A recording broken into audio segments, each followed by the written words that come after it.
ਬਾਬੂਸ਼ਾਹੀ ਦੇਖ ਰਹੇ ਸਾਰਿਆਂ ਦਾ ਸਵਾਗਤ ਹੈ ਜੀ। ਪੀਯੂ ਸੈਨੇਟ ਦੇ ਇਲੈਕਸ਼ਨਸ ਬੜੇ ਨਜ਼ਦੀਕ ਆਉਂਦੇ ਜਾ ਰਹੇ ਨੇ ਤੇ ਅੱਜ ਸਾਡੇ ਨਾਲ ਗੱਲਬਾਤ ਕਰਨ ਲਈ ਤਿੰਨ ਸੈਨੇਟ ਦੇ ਮੈਂਬਰ ਜਿਹੜੇ ਨੇ ਮੌਜੂਦ ਨੇ। ਤਿੰਨ ਐਕਸਪੀਰੀਅੰਸਡ ਮੈਂਬਰ ਨੇ ਤੇ ਵੱਖ-ਵੱਖ ਕਨਸਟੀਟੂਐਂਸੀ ਤੋਂ ਬਿਲੋਂਗ ਕਰਦੇ ਨੇ।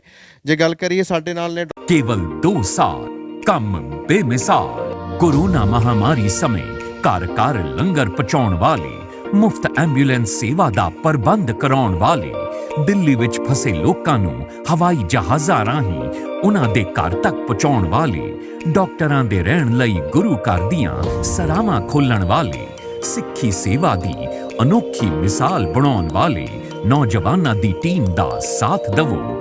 ਬਾਲਟੀ ਤੇ ਮੋਹਰ ਲਗਾਓ, ਨੌਜਵਾਨਾਂ ਨੂੰ ਮੁੜ ਸੇਵਾ ਲਾਓ। ਡਾਕਟਰ ਰਵਿੰਦਰਨਾਥ ਸ਼ਰਮਾ ਜੀ ਨੇ ਗ੍ਰੈਜੂਏਟਸ ਕਨਸਟੀਟੂਐਂਸੀ ਤੋਂ ਨੇ। ਇਹਦੇ ਇਲਾਵਾ ਡਾਕਟਰ ਨਵਦੀਪ ਗੋਇਲ ਜੀ ਨੇ ਜੋ ਫੈਕਲਟੀ ਦੀ ਜਿਹੜੀ ਕਨਸਟੀਟੂਐਂਸੀ ਤੋਂ ਚੋਣਾਂ ਲੜਨਗੇ ਤੇ ਡਾਕਟਰ ਰਜਤ ਸੰਧੀਰ ਜੀ ਜਿਹੜੇ ਯੂਨੀਵਰਸਿਟੀ ਪ੍ਰੋਫੈਸਰ ਦੀ ਜਿਹੜੀ ਕਨਸਟੀਟੂਐਂਸੀ ਉਹਦੇ ਵਿੱਚੋਂ ਲੜਨਗੇ। ਤੇ ਤਜਰਬੇ ਦੀ ਜੇ ਗੱਲ ਕਰੀਏ ਤਾਂ ਡਾਕਟਰ ਰਵਿੰਦਰਨਾਥ ਸ਼ਰਮਾ ਜੀ ਨੂੰ ਜਿਹੜਾ ਹੈ 1992 ਤੋਂ ਲੈ ਕੇ ਹੁਣ ਤੱਕ ਯੂਨੀਵਰਸਿਟੀ ਦੇ ਜਿਹੜੀ ਸੈਨੇਟ ਬਣਦੀ ਹੈ ਉਹਦੇ ਜਿਹੜੇ ਮੈਂਬਰ ਨੇ ਤੇ ਇੱਕ ਬਹੁਤ ਜਿਹੜਾ ਹੈਗਾ ਅੱਛਾ ਖਾਸਾ ਤਜਰਬਾ। ਤੇ ਹੋਰ ਵੀ ਜਿਹੜੇ ਨੇ ਡਾਕਟਰ ਨਵਦੀਪ ਜੀ ਦੀ ਗੱਲ ਕਰੀਏ, ਰਜਤ ਜੀ ਦੀ ਵੀ ਗੱਲ ਕਰੀਏ ਤਾਂ ਐਕਸਪੀਰੀਅੰਸ ਨੇ। ਅੱਜ ਜਿਹੜੇ ਵੱਖ-ਵੱਖ ਜਿਹੜੇ ਇਸ਼ੂਜ਼ ਨੇ ਸੈਨੇਟ ਨੂੰ ਲੈ ਕੇ ਉਹਦੇ ਬਾਰੇ ਡਿਸਕਸ ਕਰਾਂਗੇ। ਸਰ ਪਹਿਲਾਂ ਤਾਂ ਬਹੁਤ-ਬਹੁਤ ਤੁਹਾਡਾ ਸਵਾਗਤ ਹੈ ਜੀ। ਥੈਂਕ ਯੂ ਜੀ। ਰਵਿੰਦਰਨਾਥ ਸ਼ਰਮਾ ਜੀ, ਇਹ ਦੱਸੋ ਕਿ ਸਭ ਤੋਂ ਪਹਿਲਾਂ ਤਾਂ ਜਿਹੜੇ ਇਲੈਕਸ਼ਨਸ ਹੋਣ ਜਾ ਰਹੇ ਹੈਗੇ ਆ, ਪਿਛਲੀ ਵਾਰ ਹੋਣੇ ਸੀਗੇ ਕੀ ਕਿਉਂਕਿ ਤੁਹਾਡੇ ਤਿੰਨਾਂ ਨੇ ਜਿਹੜੀ ਲੜਾਈ ਲੜੀ ਇਲੈਕਸ਼ਨਸ ਕਰਵਾਉਣ ਲਈ, ਕਿਉਂਕਿ ਹਾਈ ਕੋਰਟ ਦੀ ਪਟੀਸ਼ਨ ਦੇ ਨਾਲ ਇਲੈਕਸ਼ਨਸ ਹੋਣ ਜਾ ਰਹੇ, ਨਹੀਂ ਤਾਂ ਅਦਰਵਾਈਜ਼ ਛੇਤੀ ਕਿਤੇ ਹੋ ਨਹੀਂ ਰਹੇ ਸੀਗੇ। ਕਿਵੇਂ ਯਕੀਨੀ ਬਣਾਇਆ ਕਿ ਇਲੈਕਸ਼ਨਸ ਹੋਣ, ਕੀ ਐਫਰਟਸ ਕੀਤੇ? ਦੇਖੋ ਕਿ ਜਿਸ ਢੰਗ ਦੇ ਨਾਲ ਕਰੋਨਾ ਦੇ ਇੱਕ ਬੇਸ ਬਣਾ ਕੇ ਇਹਨਾਂ ਨੇ ਪੋਸਟਪੋਨ ਕਰ ਦਿੱਤੇ ਵੀਸੀ ਸਾਹਿਬ ਨੇ, ਅਸੀਂ ਉਸ ਗੱਲ ਵਾਸਤੇ ਉਹਨਾਂ ਨੂੰ ਇਹ ਕਿਹਾ ਕਿ ਤੁਸੀਂ ਸਾਨੂੰ ਅਗਲੀ ਡੇਟ ਫਿਕਸ ਕਰੋ।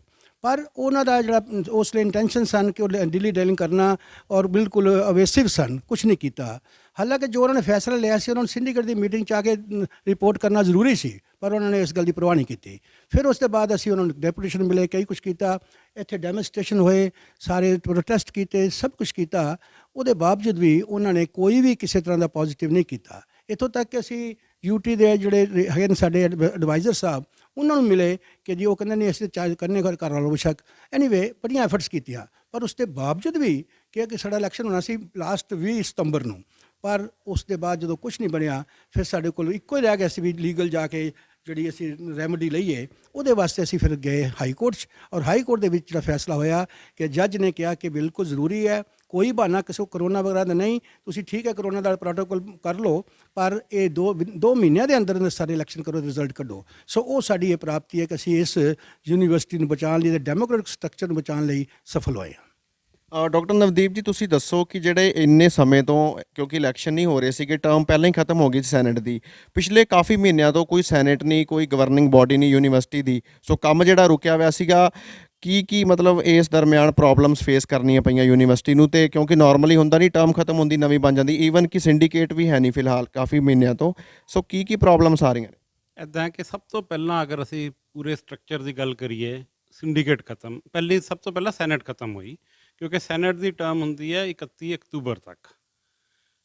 ਇਨਫੈਕਟ ਜਦੋਂ ਪਹਿਲੀ ਵਾਰੀ ਇਹਨਾਂ ਨੇ ਪੋਸਟਪੋਨ ਕੀਤਾ ਸੀ, ਉਹਦੇ ਵਿੱਚ ਨਾਲ ਪਾਇਆ ਸੀ ਕਿ ਅਸੀਂ 2 ਮਹੀਨੇ ਦੇ ਅੰਦਰ ਕਰਾਵਾਂਗੇ ਇਲੈਕਸ਼ਨ, ਪਰ ਉਹ 2 ਮਹੀਨੇ ਨਿਕਲ ਗਏ। 2 ਮਹੀਨੇ ਤੋਂ ਬਾਅਦ ਫਿਰ ਅਗਲਾ ਨੋਟੀਫਾਈ ਕਰਤਾ, ਫਿਰ ਉਹਨੂੰ ਇੰਡੈਫੀਨਿਟ ਪੋਸਟਪੋਨ ਕਰਤਾ। ਉਸ ਵੇਲੇ ਸਾਨੂੰ ਇਹ ਫੈਸਲਾ ਲੈਣਾ ਪਿਆ ਸੀਗਾ ਕਿ ਨਹੀਂ, ਇਹ ਸ਼ਰਾਰਤ ਚੱਲ ਰਹੀ ਹੈ ਔਰ ਸ਼ਰਾਰਤ ਦੇ ਵਿੱਚ ਸਾਨੂੰ ਕੋਰਟ ਜਾਣਾ ਪਏਗਾ। ਜਿੱਥੇ ਤੱਕ ਬਾਡੀਜ਼ ਦੀ ਗੱਲ ਕਰੀਏ, ਸੈਨੇਟ ਗਈ, ਫਿਰ 31 ਦਸੰਬਰ ਨੂੰ ਸਿੰਡੀਕੇਟ ਗਈ, ਫਿਰ 31 ਜਨਵਰੀ ਨੂੰ ਡੀਨਸ ਸਾਰੇ ਗਏ ਔਰ 31 ਮਾਰਚ ਨੂੰ ਸਾਰੇ ਬੋਰਡ ਆਫ ਸਟੱਡੀਜ਼, ਸਾਰਾ ਕੁਝ ਖਤਮ ਹੋ ਗਿਆ। ਅਗਰ ਦੇਖਿਆ ਜਾਵੇ ਬਹੁਤ ਸਾਰੀਆਂ ਅਥਾਰਟੀਜ਼, ਅਗਰ ਅਕੈਡਮਿਕ ਕੰਮ ਦੀ ਗੱਲ ਕਰੀਏ ਤਾਂ ਉਹ ਡੀਨਸ ਕੋਲੇ ਹੁੰਦੀਆਂ। ਇਸ ਵੇਲੇ ਬਹੁਤ ਸਾਰੇ ਸਟੂਡੈਂਟ ਧੱਕੇ ਖਾਂਦੇ ਫਿਰ ਰਹੇ ਹੈ ਜਿਹੜੇ ਆਪਣੇ ਥੀਸਿਸ ਨਹੀਂ ਸਬਮਿਟ ਕਰ ਰਹੇ ਕਿਉਂਕਿ ਡੀਨ ਨਹੀਂ ਹੈ, ਔਰ ਅਥਾਰਟੀ ਡੀਨ ਤੋਂ ਇਲਾਵਾ ਪੂਰੇ ਕੈਲੰਡਰ 'ਚ ਕਿਤੇ ਕਿਸੇ ਕੋਲੇ ਹੈ ਹੀ ਨਹੀਂ।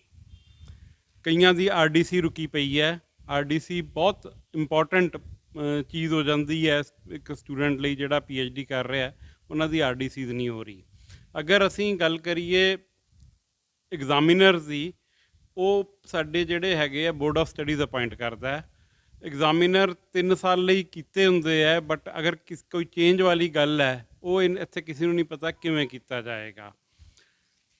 ਐਗਜ਼ਾਮ ਕੀ ਹੋਣੇ ਹੈ, ਰਿਜ਼ਲਟ ਕਿਵੇਂ ਆਣੇ ਹੈ, ਕਿਉਂਕਿ ਪਹਿਲਾਂ ਇੱਕ ਕਮੇਟੀ ਸੀਗੀ ਜਿਹਦਾ ਮੈਂ ਚੇਅਰਮੈਨ ਸੀਗਾ, ਜਿਹੜੀ ਕਿ ਐਗਜ਼ਾਮ ਨੂੰ ਦੇਖ ਰਹੀ ਸੀ। ਉਸ ਵੇਲੇ ਅਸੀਂ ਕੋਈ ਡਿਸੀਜ਼ਨ ਲਏ ਹਾਲਾਤ ਦੇ ਹਿਸਾਬ ਨਾਲ, ਪਰ ਜਦੋਂ ਵੀ ਹਾਲਾਤ ਖਰਾਬ ਹੁੰਦੇ ਆ ਨਾ, ਬਹੁਤ ਸਾਰੇ ਡਿਸੀਜ਼ਨ ਐਸੇ ਹੈ ਜਿਨ੍ਹਾਂ ਨੂੰ ਚੇਂਜ ਕਰਨਾ ਪੈਂਦਾ ਹੈ, ਕਿਉਂਕਿ ਪਤਾ ਲੱਗਦਾ ਜੀ ਇਹ ਵਾਲੇ ਸੈਕਸ਼ਨ ਨੂੰ ਤਾਂ ਅਸੀਂ ਧਿਆਨ ਹੀ ਨਹੀਂ ਦਿੱਤਾ।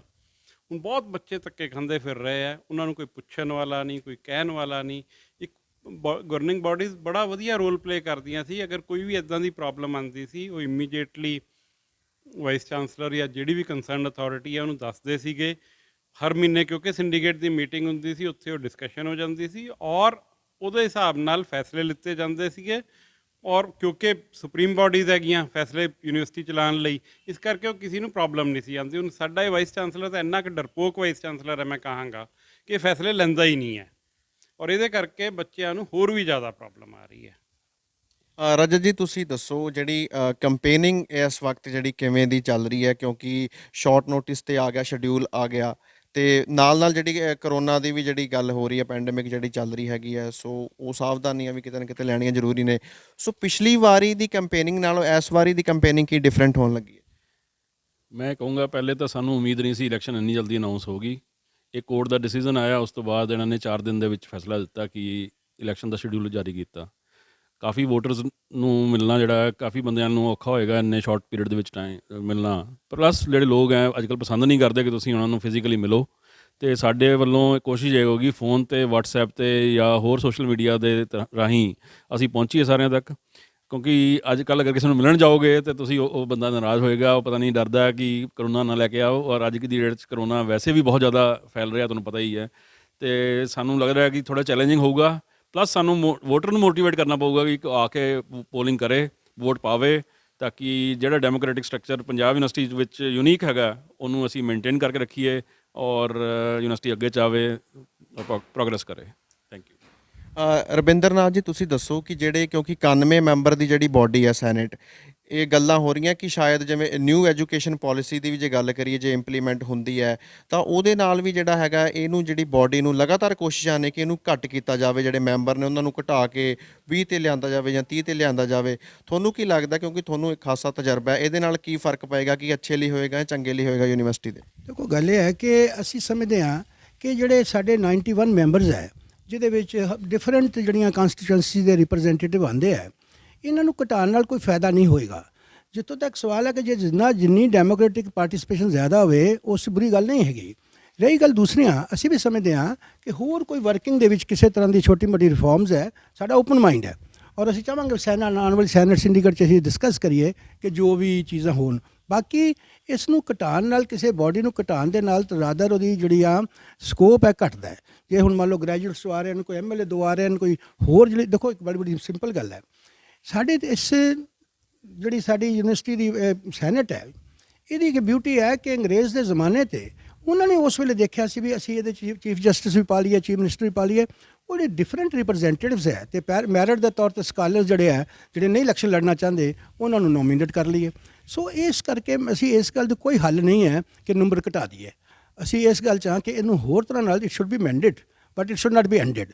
ਔਰ ਜਿਸ ਤਰ੍ਹਾਂ ਦੀ ਕੋਸ਼ਿਸ਼ ਹੈ, ਉਹਨਾਂ ਦੀ ਕੋਸ਼ਿਸ਼ ਹੈ ਇਹਨੂੰ ਸਾਰੀ ਨੂੰ ਡਿਮੋਲਿਸ਼ ਕਰਕੇ ਤੇ ਬੋਰਡ ਆਫ ਗਵਰਨਰਸ ਬਣਾ ਦਈਏ, ਜਿਹੜੀ ਨਵੀਂ ਐਜੂਕੇਸ਼ਨ ਪਾਲਿਸੀ ਹੈ। ਜਦੋਂ ਕਿ ਸਾਨੂੰ ਪਤਾ ਹੈ, ਮੈਂ ਜਿਸ ਤਰ੍ਹਾਂ ਇੱਕ board of governors the member ਹਾਂ, ਬੇਅੰਤ ਇੰਜੀਨੀਅਰਿੰਗ ਕਾਲਜ ਹੈ ਗੁਰਦਾਸਪੁਰ ਦਾ, ਉਹਦਾ ਮੈਂਬਰ ਹਾਂ। ਮੈਨੂੰ ਪਤਾ ਕੁਛ ਵੀ ਨਹੀਂ ਹੈ, ਜੋ ਚੀਫ ਮਿਨਿਸਟਰ ਕਹਿੰਦਾ, ਜੋ ਉੱਥੋਂ ਦਾ ਸੈਕਟਰੀ ਕਹਿੰਦਾ, ਉਹੀ ਪਾਸ ਹੋ ਜਾਂਦਾ। ਹੈਲੋ, ਕੋਈ ਮਤਲਬ ਡਿਸਕਸ਼ਨ ਨਹੀਂ, ਕੋਈ ਡਿਬੇਟ ਨਹੀਂ, ਕੋਈ ਕਲੈਕਟਿਵ ਵਿਜ਼ਡਮ ਨਹੀਂ। ਸੋ ਇਸ ਕਰਕੇ ਕਿ ਬਹੁਤ ਬਿਊਟੀ ਹੈ ਇਸ ਦੀ, ਇਹਨੂੰ ਅਸੀਂ ਚਾਹੁੰਦੇ ਹਾਂ ਕਿਸੇ ਤਰ੍ਹਾਂ ਨਾਲ ਹੈਰੀਟੇਜ ਹੈ, ਇਹ ਹਿੰਦੁਸਤਾਨ ਦੀ ਇੱਕ ਐਸੀ ਚੀਜ਼ ਹੈ ਕਿ ਇਹਨੂੰ ਹਰ ਕੀਮਤ 'ਤੇ ਪ੍ਰੋਟੈਕਟ ਕਰਨਾ ਚਾਹੀਦਾ, ਇਹਨੂੰ ਡਿਫੈਂਡ ਕਰਨਾ ਚਾਹੀਦਾ, ਇਹਨੂੰ ਸੇਫਗਾਰਡ ਕਰਨਾ ਚਾਹੀਦਾ।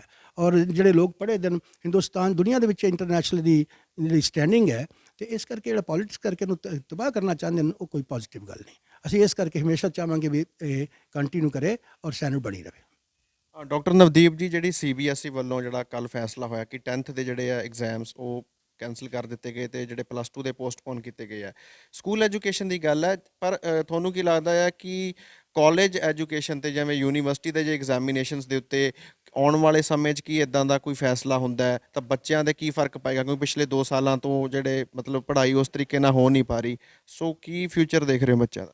ਪਹਿਲੀ ਤਾਂ ਗੱਲ ਹੈ ਕਿ ਅਗਰ ਪ੍ਰੋਬਲਮ ਹੈ ਕੰਟੀਨਿਊ ਕਰਦੀ ਹੈ, ਪਹਿਲਾ ਫੈਸਲਾ ਅਸੀਂ ਲਿੱਤਾ ਸੀ ਜਿਹਨੂੰ ਅਸੀਂ ਸੋ ਕਾਲਡ ਮੈਂ ਕਹਾਂਗਾ ਆਨਲਾਈਨ ਐਗਜ਼ਾਮ ਦਾ, ਉਹ ਕੋਈ ਬਹੁਤ ਸਕਸੈਸਫੁਲ ਫੈਸਲਾ ਮੈਨੂੰ ਲੱਗਿਆ ਨਹੀਂ ਸੀ। ਹਾਲਾਂਕਿ ਅਗੇਨ ਉਸ ਕਮੇਟੀ ਦਾ ਚੇਅਰਮੈਨ ਮੈਂ ਸੀ, ਹਾਲਾਤ ਐਸੇ ਸੀਗੇ, ਸਾਡੇ ਕੋਲ ਕੋਈ ਇਨਫਰਾਸਟ੍ਰਕਚਰ ਨਹੀਂ ਸੀ, ਸਾਨੂੰ ਉੱਦਾਂ ਦਾ ਫੈਸਲਾ ਲੈਣਾ ਪਿਆ। ਪਰ ਉਸ ਤੋਂ ਬਾਅਦ ਬਹੁਤ ਟਾਈਮ ਨਿਕਲ ਗਿਆ। ਸ਼ਾਇਦ ਹੁਣ ਕੰਟਰੀ ਨੂੰ ਔਰ ਸਾਨੂੰ ਐਜ਼ ਅ ਯੂਨੀਵਰਸਿਟੀ ਸੋਚਣਾ ਪਏਗਾ ਕਿ ਐਗਜ਼ਾਮੀਨੇਸ਼ਨ ਸਿਸਟਮ ਅਗਰ ਇਹ ਹਾਲਾਤ ਕੁਛ ਦੇਰ ਹੋਰ ਕੰਟੀਨਿਊ ਕਰਦੇ ਹੈ, ਕਿਉਂਕਿ ਫਿਜ਼ੀਕਲ ਬੁਲਾ ਕੇ ਲੈਣਾ ਤਾਂ ਸ਼ਾਇਦ ਮੁਸ਼ਕਿਲ ਹੋਏਗਾ, ਕਿਉਂਕਿ ਬੱਚੇ ਬਹੁਤ ਦੂਰ ਦੂਰ ਬੈਠੇ ਹੈ, ਹਾਲੇ ਵੀ ਸਾਰਿਆਂ ਨੂੰ ਸ਼ਾਇਦ ਇੱਥੇ ਵੀ ਅਕੋਮੋਡੇਟ ਨਹੀਂ ਕੀਤਾ ਜਾ ਸਕਦਾ। ਹਾਲਾਂਕਿ ਇੱਕ ਦੋ ਸਲਾਹ ਸੁਜੈਸ਼ਨ ਮੈਂ ਦਿੱਤੇ ਜਿਹੜੇ ਕਿ ਮੰਨੇ ਨਹੀਂ ਗਏ। ਪਹਿਲਾ ਸੁਜੈਸ਼ਨ ਮੇਰਾ ਇਹ ਸੀਗਾ ਕਿ ਸਾਨੂੰ ਸਰਕਾਰ ਨੂੰ ਕਹਿਣਾ ਚਾਹੀਦਾ ਕਿ ਸਾਰੇ ਬੱਚਿਆਂ ਨੂੰ ਔਰ ਸਾਰੇ ਟੀਚਰਸ ਨੂੰ ਇਮੀਡੀਏਟ ਵੈਕਸੀਨੇਟ ਕੀਤਾ ਜਾਏ, ਤਾਂ ਕਿ ਅਸੀਂ ਫਿਰ, ਕਿਉਂਕਿ ਵੈਕਸੀਨੇਸ਼ਨ ਤੋਂ ਬਾਅਦ ਇਹ ਤਾਂ ਨੋਟਿਸ ਕੀਤਾ ਹੈ ਕਿ ਕਾਫੀ ਪ੍ਰੋਟੈਕਸ਼ਨ ਹੈ। ਅਸੀਂ ਇਹ ਨਹੀਂ ਕਹਿ ਸਕਦੇ ਕਿ ਕਰੋਨਾ ਨਹੀਂ ਹੋ ਸਕਦਾ, ਬਟ ਉਹ ਅਗਰ ਹੁੰਦਾ ਬਹੁਤ ਮਾਈਲਡ ਹੁੰਦਾ, ਤਾਂ ਉਹ ਇੱਕ ਤਰੀਕਾ ਹੋ ਸਕਦਾ ਹੈ ਕਿ ਕਮ ਸੇ ਕਮ ਯੂਨੀਵਰਸਿਟੀ ਲੈਵਲ 'ਤੇ ਅਸੀਂ ਸਾਰਿਆਂ ਦੀ ਇਮੀਡੀਏਟਲੀ ਕਿਉਂਕਿ ਸਿਰਫ ਇਹ ਨਹੀਂ ਹੈ, ਬੱਚੇ ਅਗਰ ਕਲਾਸ 'ਚ ਪੜ੍ਹਨ ਆਉਣਗੇ, ਇਕੱਠੇ ਬੈਠਣਗੇ, ਤਾਂ ਉਹਨਾਂ ਨੂੰ ਕੋਈ ਪ੍ਰੋਟੈਕਸ਼ਨ ਚਾਹੀਦੀ ਹੈ, ਉਹ ਇਹ ਕਰਨਾ ਚਾਹੀਦਾ ਸੀਗਾ।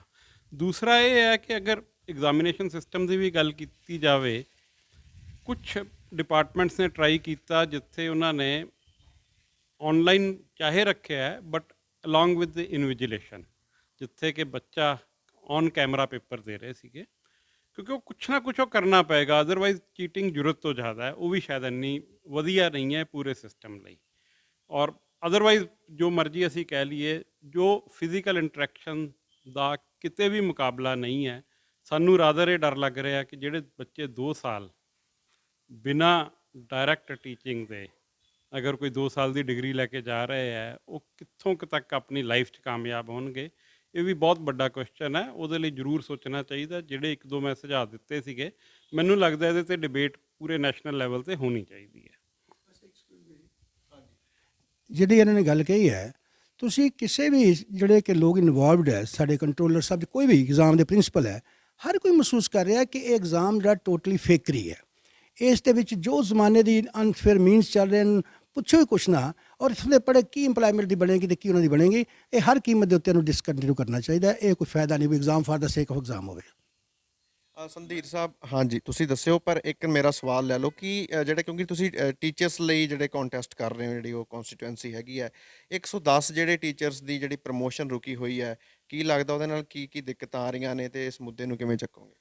ਮੈਂ ਕਹਾਂਗਾ ਕਿ ਜਿਹੜੇ ਬੰਦਿਆਂ ਦੀ ਪ੍ਰਮੋਸ਼ਨ ਦਸੰਬਰ 'ਚ ਇੰਟਰਵਿਊ ਹੋਈਆਂ, ਜਨਵਰੀ 'ਚ ਇੰਟਰਵਿਊ ਹੋਈਆਂ, ਉਹਨਾਂ ਨੂੰ ਅਪਾਇੰਟਮੈਂਟ ਲੈਟਰ ਨਾ ਮਿਲੇ ਜਸਟ ਬਿਕੋਜ਼ ਸੈਨੇਟ ਨਹੀਂ ਹੈਗੀ, ਕਿੰਨਾ ਧੱਕਾ ਹੈ ਉਹਨਾਂ ਦੇ ਨਾਲ। ਅਤੇ ਇਹਦੇ ਵਿੱਚ ਕਸੂਰਵਾਰ ਤਾਂ ਯੂਨੀਵਰਸਿਟੀ ਦਾ ਸਿਸਟਮ ਹੈ, ਜਿਨ੍ਹਾਂ ਨੇ ਇੰਨੀ ਦੇਰ ਡਿਲੇ ਕੀਤਾ ਇਸ ਪ੍ਰੋਸੈਸ ਨੂੰ, ਇਲੈਕਸ਼ਨ ਨਾ ਕਰਵਾਉਣਾ। ਦੂਜਾ, ਐਗਜ਼ਾਮੀਨੇਸ਼ਨ ਦੇ ਬਾਰੇ ਮੈਂ ਇਹ ਕਹਿਣਾ ਚਾਹੂੰਗਾ ਕਿ ਪਹਿਲਾ ਸਮੈਸਟਰ ਤਾਂ ਅਸੀਂ ਮੰਨ ਲਿਆ ਕਿ ਕੋਰੋਨਾ ਕਰਕੇ ਸਾਨੂੰ ਆਨਲਾਈਨ ਐਗਜ਼ਾਮ ਲੈਣੇ ਪੈ ਗਏ। ਦੂਜੀ ਵਾਰੀ ਸਾਰੀ ਯੂਨੀਵਰਸਿਟੀਜ਼ ਦੇ ਵਿੱਚ, ਕੰਟਰੀ ਦੇ ਵਿੱਚ ਫਿਜ਼ੀਕਲ ਮੋਡ 'ਚ ਐਗਜ਼ਾਮ ਲਿੱਤਾ, ਪੰਜਾਬ ਯੂਨੀਵਰਸਿਟੀ ਨੇ ਨਹੀਂ ਫੈਸਲਾ ਲਿੱਤਾ। ਉਹਦੇ ਨਾਲ ਬੱਚਿਆਂ ਦਾ ਨੁਕਸਾਨ ਕਾਫੀ ਹੋਇਆ, ਪੜ੍ਹਨ ਦਾ ਕਲਚਰ ਜਿਹੜਾ ਸੀ ਖਤਮ ਹੋ ਗਿਆ, ਐਗਜ਼ਾਮੀਨੇਸ਼ਨ ਮੌਕਰੀ ਬਣ ਰਹੀ ਹੈ। ਸਾਨੂੰ ਉਹਦੇ ਬਾਰੇ ਕਾਫੀ ਚਿੰਤਾ ਹੈ। ਪਰ ਹੁਣ ਇੱਕ ਹੋਰ ਚਿੰਤਾ ਖੜੀ ਹੋ ਗਈ, ਕਰੋਨਾ ਦਾ ਪ੍ਰਭਾਵ ਵਧਣ ਨਾਲ ਸਾਨੂੰ ਲੱਗਦਾ ਤੀਜਾ ਸਮੈਸਟਰ ਵੀ ਅਸੀਂ ਆਨਲਾਈਨ ਐਗਜ਼ਾਮ ਲੈਣਾ ਪਊਗਾ, ਸਾਨੂੰ ਮਜਬੂਰੀ ਹੈ ਹੁਣ ਤਾਂ। ਅਤੇ ਇਹਦੇ ਨਾਲ ਕਾਫੀ ਦਿੱਕਤ ਆਉਣ ਵਾਲੀ ਹੈ। ਪ੍ਰੈਕਟੀਕਲਸ ਬੱਚਿਆਂ ਨੇ 1.5 ਸਾਲ ਤੋਂ ਨਹੀਂ ਕੀਤੇ, ਆਨਲਾਈਨ ਪ੍ਰੈਕਟੀਕਲ ਕਰਾਉਣਾ ਤੁਹਾਨੂੰ ਪਤਾ ਹੀ ਹੈ, ਜੋ ਤੁਸੀਂ ਇਮੈਜੀਨੇਸ਼ਨ ਬੱਚੇ ਨੇ ਪ੍ਰੈਕਟੀਕਲ 'ਚ ਸਿੱਖਣਾ, ਜੋ ਉਹ ਨਹੀਂ ਸਿੱਖ ਪਾਊਗਾ। ਅਤੇ ਗਵਰਨਿੰਗ ਬੋਡੀ ਦਾ ਨਾ ਹੋਣਾ, ਇਹਦੇ ਵਿੱਚ ਸਾਨੂੰ ਲੱਗਦਾ ਕਾਫੀ ਫਰਕ ਪਿਆ ਕਿ ਜਿਹੜਾ ਐਗਜ਼ਾਮੀਨੇਸ਼ਨ ਨਹੀਂ ਤਾਂ ਲਾਸਟ ਸਮੈਸਟਰ ਦੇ ਵਿੱਚ ਮੈਨੂੰ ਲੱਗਦਾ ਫਿਜ਼ੀਕਲ ਮੋਡ 'ਚ ਐਟਲੀਸਟ ਕੈਂਪਸ ਲਈ ਹੋਣਾ ਚਾਹੀਦਾ ਸੀਗਾ।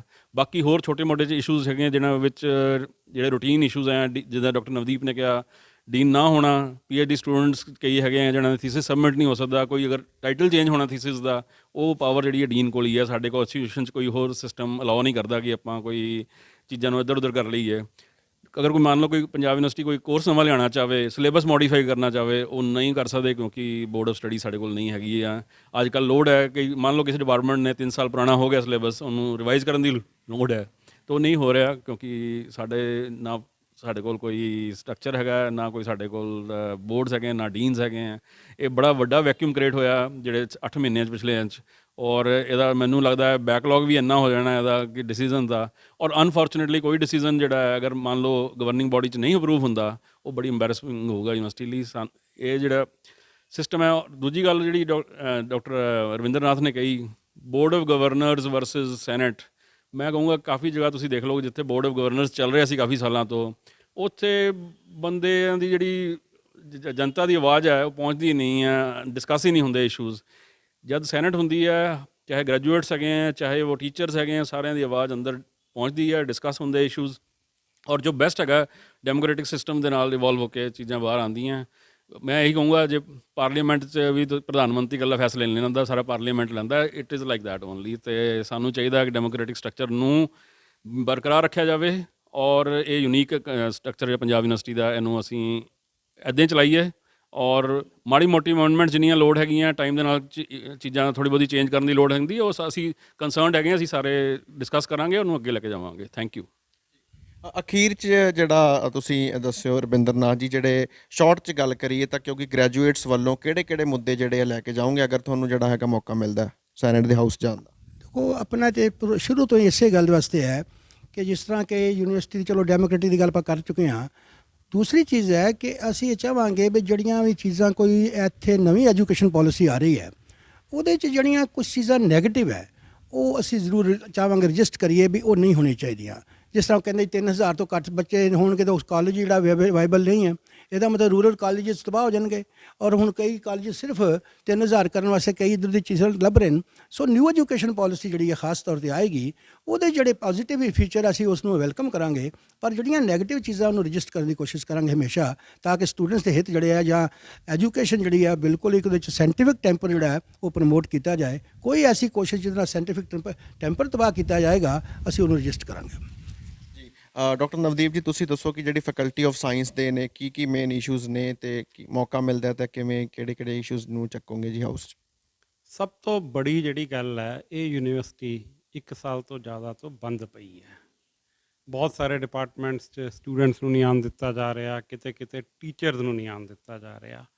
ਔਰ ਬੰਦ ਯੂਨੀਵਰਸਿਟੀ ਉਹ ਵੀ ਸਾਲ ਤੋਂ ਜ਼ਿਆਦਾ ਹੋ ਜਾਏ, ਬਹੁਤ ਬੜੀ ਪ੍ਰੋਬਲਮ ਹੈਗੀ ਹੈ ਸਾਡੀ। ਅਗਰ ਸਾਇੰਸਿਸ ਦੀ ਗੱਲ ਕਰੀਏ, ਬਹੁਤ ਜਗ੍ਹਾ 'ਤੇ ਰਿਸਰਚ ਬਹੁਤ ਬੁਰੀ ਤਰ੍ਹਾਂ ਸਫਰ ਕੀਤੀ ਹੈ, ਜਿਹਦੇ ਨਾਲ ਮੈਨੂੰ ਇਹ ਲੱਗਦਾ ਜਦੋਂ ਆਉਣ ਵਾਲੇ ਟਾਈਮ 'ਚ ਜਿਹੜੀਆਂ ਯੂਨੀਵਰਸਿਟੀ ਰੈਂਕਿੰਗਸ ਹੈ, ਪੰਜਾਬ ਯੂਨੀਵਰਸਿਟੀ ਬਹੁਤ ਪਿੱਛੇ ਜਾਣ ਵਾਲੀ ਹੈ। ਔਰ ਪਿੱਛੇ ਜਾਣ ਦਾ ਮਤਲਬ ਹੈ ਗ੍ਰਾਂਟਸ ਵੀ ਘੱਟ ਹੋਣਗੀਆਂ, ਹੋਰ ਬਹੁਤ ਕੁਝ ਡਾਊਨ ਜਾਏਗਾ। ਇਹ ਯੂਨੀਵਰਸਿਟੀ ਨੂੰ ਦੁਬਾਰਾ ਤੋਂ ਰੀਬਿਲਡ ਕਰਨ ਦੀ ਜ਼ਰੂਰਤ ਹੈ, ਰਾਦਰ ਇਹ ਲੱਗ ਰਿਹਾ।